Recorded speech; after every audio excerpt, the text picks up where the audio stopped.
हमारे चैनल पर आपका स्वागत है। कुछ अनकही सच्ची बातें। Please like share subscribe my channel. आज का हमारा विषय है कहानी ययाति पुत्री माधवी की नारी के यौन शोषण की एक पौराणिक कथा।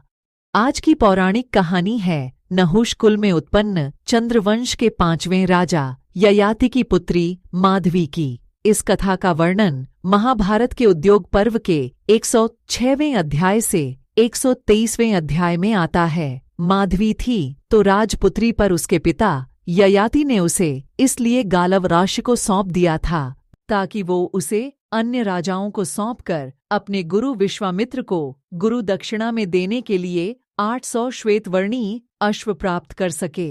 गालव आर्षि ने उसे 3 राजाओं और अंत में अपने गुरु विश्वामित्र को सौंपा। आइए कथा विस्तार से जानते हैं। गालव आर्षि विश्वामित्र के बड़े प्रिय शिष्य थे। जब उनका अध्ययन पूर्ण हुआ तो नियमानुसार गुरु से दीक्षा लेकर गृहस्थाश्रम में प्रविष्ट होने की अनुमति लेने का अवसर उपस्थित हुआ। गालव ने सोचा, यही अवसर है जबकि गुरु के प्रति मैं अपनी अपार भक्ति एवं श्रद्धा का कुछ परिचय दे सकूंगा। उन्होंने निश्चय किया कि अपनी शक्ति के अनुसार कोई न कोई गुरु दक्षिणा देकर ही आश्रम से विदा लेंगे। किंतु उनके गुरु विश्वामित्र से गालव की स्थिति छिपी नहीं थी।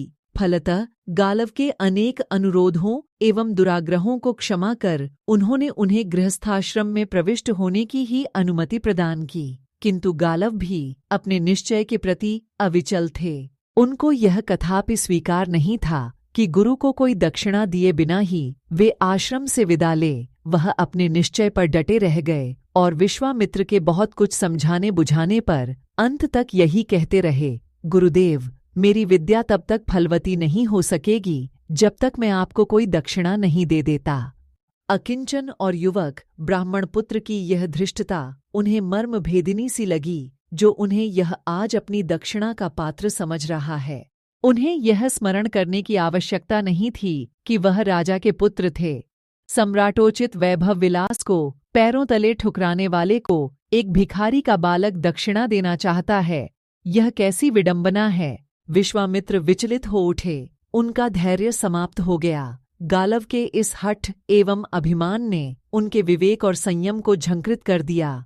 अपार क्रोध से विकंपित वाणी में उन्होंने गालव को तर्जित करते हुए कहा, दुराग्रही गालव, तुम्हें विश्वामित्र जैसे गुरु को संतुष्ट करने के लिए ऐसे 800 श्यामकर्ण अश्व देने होंगे जो चंद्रमा के समान श्वेत वर्ण के हैं।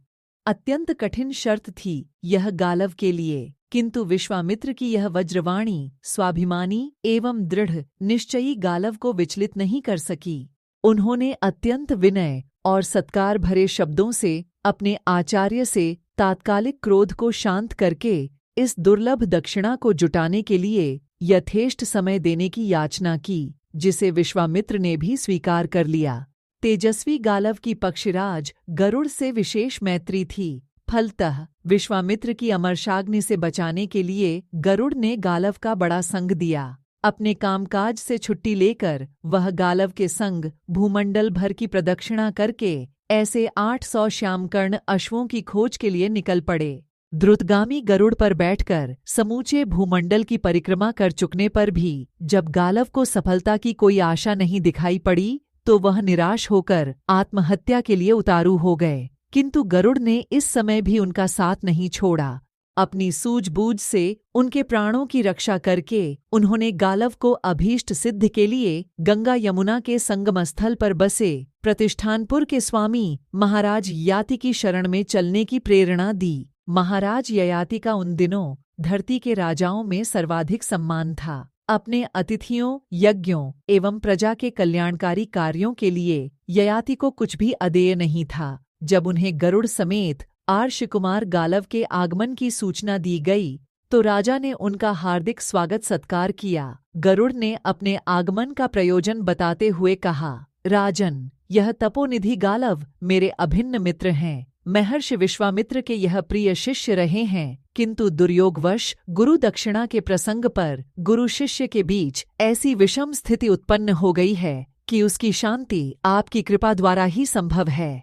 इन्हें गुरु दक्षिणा के लिए यज्ञादि शुभ कार्यों में शुभावह 800 श्यामकर्ण अश्व चाहिए। मेरा अपना विश्वास है कि आपकी कृपा बिना इस धरती पर गालव को ऐसे 800 तो क्या 2-4 अश्व भी नहीं मिल सकते। मेरी प्रार्थना है कि इस कठिन स्थिति में आप मेरे मित्र गालव की सहायता और रक्षा करें। नहुषनंदन, मेरे मित्र गालव तपस्या की मूर्ति है, इनका ब्रह्मतेज अद्वितीय है। यदि आपने इन्हें उबार लिया तो अपनी अमोघ एवं अपार तपस्या के फल से यह भी कभी आपको अनुग्रहित करेंगे। नरेश्वर, यह आपके लिए एक सुवर्ण संयोग उपस्थित हुआ है, जो गालव के समान परम विद्वान, सदाचारी एवं तेजस्वी याचक उपस्थित हुए हैं।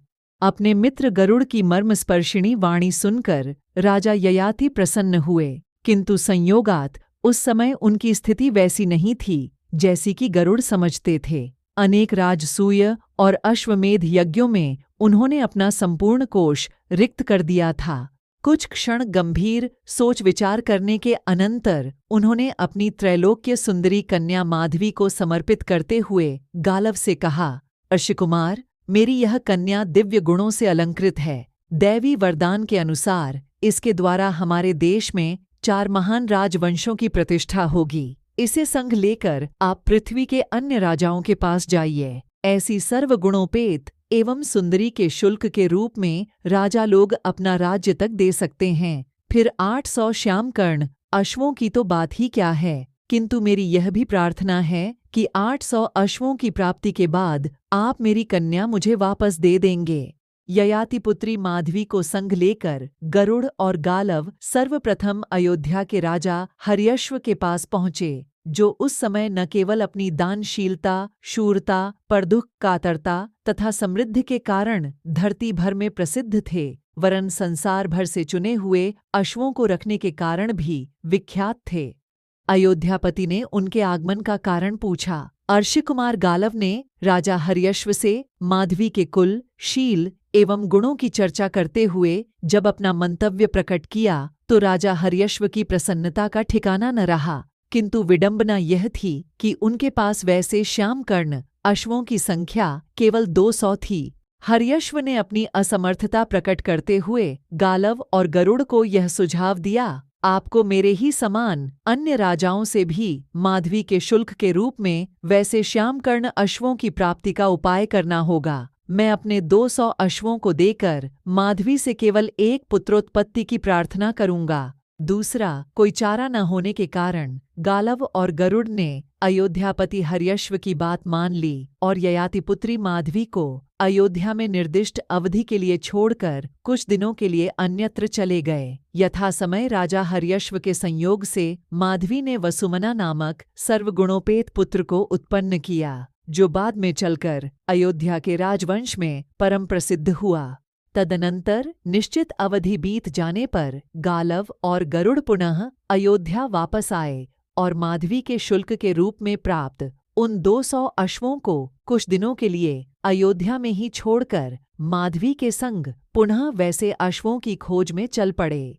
अयोध्या से चलकर गालव और गरुड़ काशीराज दिवोदास के दरबार में पहुँचे, जिनकी कीर्ति कौमुदी का प्रसार उन दिनों समग्र भूमंडल में हो रहा था। गालव और गरुड़ के प्रस्ताव करने पर वह भी अपने 200 श्यामकर्ण अश्वों को देकर माधवी जैसी सुंदरी तथा दैवी प्रभायुक्त स्त्री से एक पुत्र प्राप्त करने का लोभ संवरण न कर सके।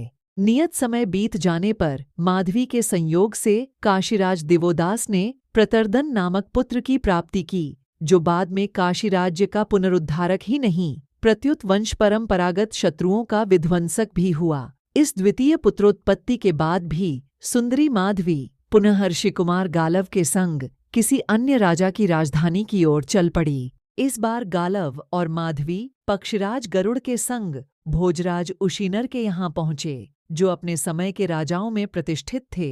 भोजराज की अतिशय समृद्धि और अदम्य दानशीलता की उन दिनों पृथ्वी पर बड़ी चर्चा थी, किंतु संयोगतः उनके पास भी 200 श्यामकर्ण अश्व थे। गालव और गरुड़ की प्रार्थना पर राजा उशीनर ने भी त्रैलोक्य सुंदरी माधवी के संयोग से एक पुत्र प्राप्त कर अपने उन दुर्लभ अश्वों को उन्हें सौंप दिया। भोजराज का यही तेजस्वी पुत्र बाद में शिवी के नाम से विख्यात हुआ, जिसकी दानशीलता की अमर कहानी आज भी पुराणों की शोभा है। इस पुत्र की उत्पत्ति के बाद भी माधवी का रूप यौवन पूर्ववत बना रहा। गालव को अपनी गुरु दक्षिणा के लिए अब 200 अश्व ही शेष थे, किंतु चिंता की बात यह थी कि गालव द्वारा विश्वामित्र से प्राप्त की गई अवधि समाप्ति पर थी और गरुड़ को यह ज्ञात हो चुका था कि धरती पर इन 600 श्यामकर्ण अश्वों के सिवा कहीं अन्यत्र एक भी नहीं बचा है। अब गालव की विश्वामित्र की शरण छोड़कर कोई अन्य गति नहीं थी। अंततः गरुड़ की सलाह मानकर 600 अश्वों और त्रैलोक्य सुंदरी माधवी तथा गरुड़ को संग लेकर वह विश्वामित्र के समीप पहुँचे और शेष 200 अश्वों की प्राप्ति में असमर्थता प्रकट करते हुए विनय भरे स्वर में कहा, गुरुवर, आपकी आज्ञा से इस भूमंडल पर प्राप्त 600 श्यामकर्ण अश्वों को मैं ले आया हूँ, जिन्हें आप कृपा कर स्वीकार करें। अब इस धरती पर ऐसा एक भी अश्व नहीं बचा है, अतः मेरी प्रार्थना है कि शेष 200 अश्वों के शुल्क के रूप में आप दिव्यांगना माधवी को अंगीकार करें। गालव की प्रार्थना का अनुमोदन गरुड़ ने भी किया। विश्वामित्र ने अपने प्रिय शिष्य की प्रार्थना स्वीकार कर ली और माधवी के संयोग से अन्य राजाओं की भांति उन्होंने भी एक तेजस्वी पुत्र की प्राप्ति की, जो कालांतर में अष्टक के नाम से प्रसिद्ध हुआ। बड़ा होने पर विश्वामित्र की अनुमति से अष्टक ने उनकी राजधानी का सारा कार्यभार ग्रहण किया और माधवी के शुल्क के रूप में प्राप्त उन 600 दुर्लभ श्यामकर्ण अश्वों का भी वही स्वामी हुआ। इन चारों पुत्रों की उत्पत्ति के बाद माधवी ने गालव को उड़न करा दिया। फिर तो वह अपने पिता राजा ययाति को वापस कर दी गई, क्योंकि उसके पिता ने केवल 800 श्यामकर्ण अश्वों के शुल्क के लिए ही गालव को प्रदान किया था। अपने इन चारों यशस्वी पुत्रों की उत्पत्ति के बाद जब वह पिता के घर वापस आई तो पिता ने उसका स्वयंवर करने का विचार प्रकट किया, किंतु माधवी ने किसी अन्य पति को वरण करने की अन्यथा प्रकार कर तपोवन का मार्ग ग्रहण किया।